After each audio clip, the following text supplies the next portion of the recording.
Rangers, all the way, here we go, here we go, here we go, here we go. C-130 rolling down the strip.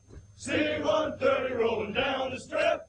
Airborne daddy gonna take a little trip. Airborne daddy gonna take a little trip. Mission unspoken, destination unknown. Mission unspoken, destination unknown. Don't even know if we're ever coming home. So do you guys want to get into RIP at all? And that wonderful experience? Well, Oh man. you guys' RIP experience was probably a lot different than mine, but one of the stories that I remember, we were in the barracks, and it was me and my buddy, and we were walking up from the movie theater on post. Yeah. And we were underage, so we weren't drunk or nothing. But as we got on to the old RIP barracks, where I think HRC is now. Yeah. So we're there, and this guy is just completely wasted. Him and his friend, they're like puking on the freaking sidewalks, completely hammered. And we were holdovers, so we didn't start, I think, until that next week for RIP. And so fucking me and my buddy were like paranoid. We're like, oh my God, we're like scared, you know, because they're drinking and we're not supposed to be, and you know, dumb little, you know, privates don't know what's going on. So we're like, dude, like, go in the bathroom, don't make a big scene out of it. And this guy's like screaming in the hallways, like causing a huge ruckus, drunk as hell. Ends up me and my buddy, and then these two other guys got in a brawl in the hallway in the RIP barracks. And so we got in this fist fight, and freaking. So after all that was done, somehow the cadre found out about it the next morning, and cadre came out, put us all in formation. There was like 230 of us. Like it was holdover, so before the PT test or anything like that. And he calls out these guys' names, and he brings them to the front of the formation. I was like, oh shit, we're going worldwide. We just got kicked out, you know, we're getting drunk in the barracks and shit. And he called out my buddy and the other guy that first got in the fight, and he made him fight in front of formation. And the guy that lost, he sent worldwide. I was standing there in formation, and I was like, oh, this is real world fucking big army shit. I was like, this is freaking big boy rules. To my buddy, I think he choked him out. He got him rear naked or something. And I was like, holy shit. And then, like, once he tapped, he got up and he's like, you're fucking out, you're going worldwide.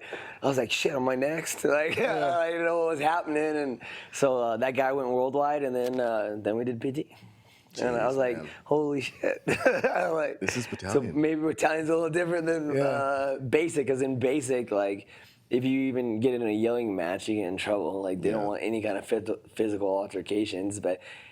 And then I go to battalion, and they're like, hey, you fight it, and the loser goes freaking worldwide. And I was like, holy shit. I thought the awesome thing about RIP was that, you know, you started that course, and all those guys who were shitheads in basic training and airborne school, and all those guys, you're like, these dudes don't need to be here. I don't want to be around them. Yeah. They just start disappearing.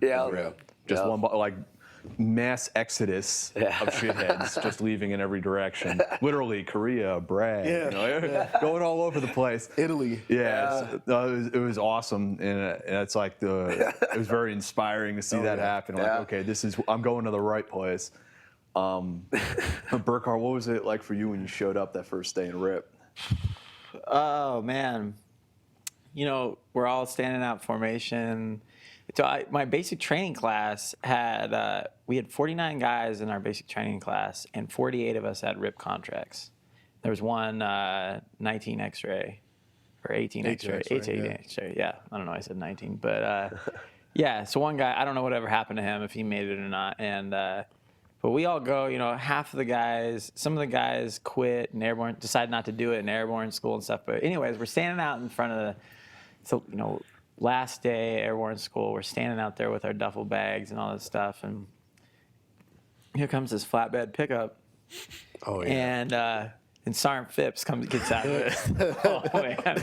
So he gets out of the truck, and you know, he's actually real calm, real nice. I mean, you guys know Phipps. He's a great guy, and but at the time, very intimidating fellow. And we're all standing there. Okay, guys, get your duffel bags on the. So we're all like loading on there and everything. He's like, all right, we're gonna go for a little run. Yeah. So I remember he's driving and we're running behind the truck to Rip to the compound, and we get there and.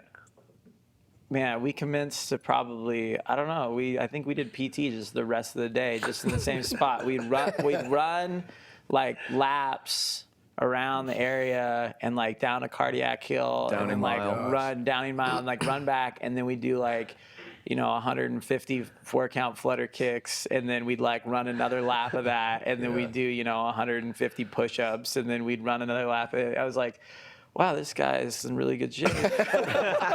Yeah, Sergeant Phipps could run like the wind, too. Oh, yeah, it was amazing. But, yeah, that was the whole Rip Hold experience pretty much that whole time. I really, I was I was cross-country ski racer, so I was like in really good endurance shape. I could run really well. So I was like one of the few people who could keep up with him. So I think that kind of gave me an edge in the sense of he never like called me out or anything, but there's definitely people, there was the guys that were in the back a little bit. He's like, you motherfuckers, you're in holdover. You're not even there yet. You need to pick it up, And, but going through Rip, Cole Range. Oh my gosh. Man, Sergeant Nash. Oh, that guy, he hated me.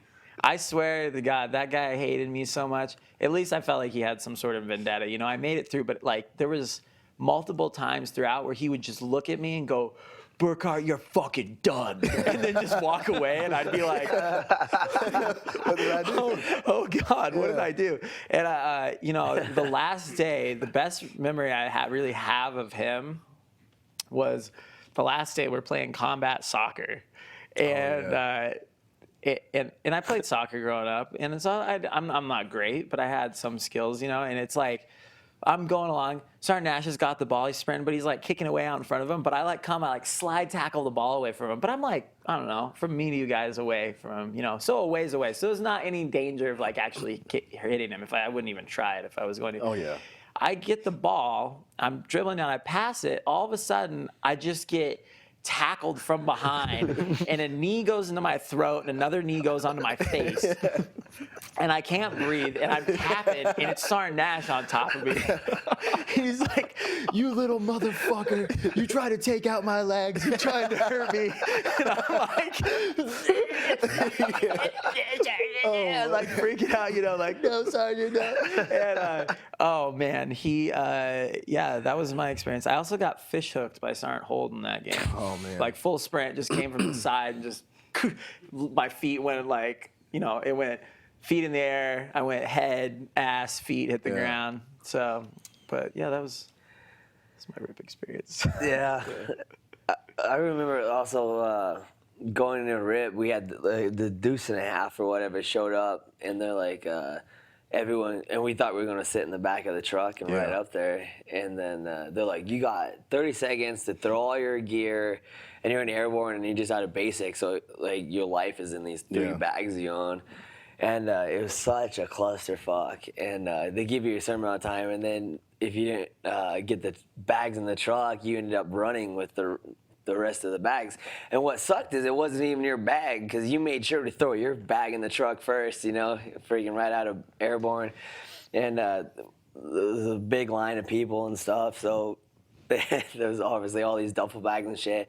So we had to take turns running this up to battalion from airborne because we didn't get the bags in the truck in time.